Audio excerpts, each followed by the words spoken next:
Hi friend, welcome to our channel. ఇవాల్టి వీడియోస్లో రాజీవ్ యువ వికాసం గురించి ఒక కొత్త అప్డేట్ అయితే రావడం అయితే జరిగింది.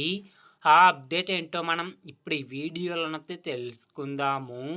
మీరు ఈ వీడియోని ఎక్కడ స్కిప్ చేయకున్నట్ల చివరి వరకు చూడండి.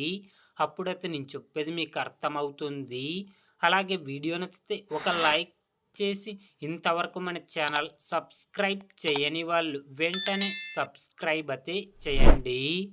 రాజీవ్ యువ వికాసం పథకానికి ఎంపికైన లబ్ధిదారులకు రాష్ట్ర ఆవిర్భావ దినోత్సవం సందర్భంగా జూన్ 2 నుంచి చెక్కులు పంపిణీ చేయనున్నారు.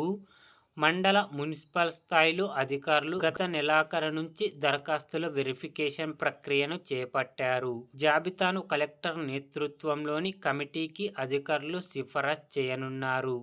ఈ నెలాఖరులోగా జాబితాలో ఉన్న వారిని మరింత వడబోసి కలెక్టర్ ఆధ్వర్యంలోని బీసీ, ఎస్సీ, ఎస్టీ, మైనార్టీ శాఖల అధికారుల జిల్లా కమిటీ ఎంపిక చేయనున్నారు.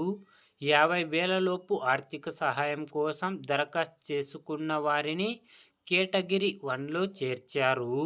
50,000 నుంచి 1,00,000 మధ్య ఉన్న దరఖాస్తుదారులను కేటగిరీ 2లో, 1,00,000 నుంచి 2,00,000 మధ్య ఉన్న దరఖాస్తులను కేటగిరీ 3గా, 2,00,000 నుంచి 4,00,000 మధ్య ఉన్న దరఖాస్తులను కేటగిరీ 4లో చేర్చారు.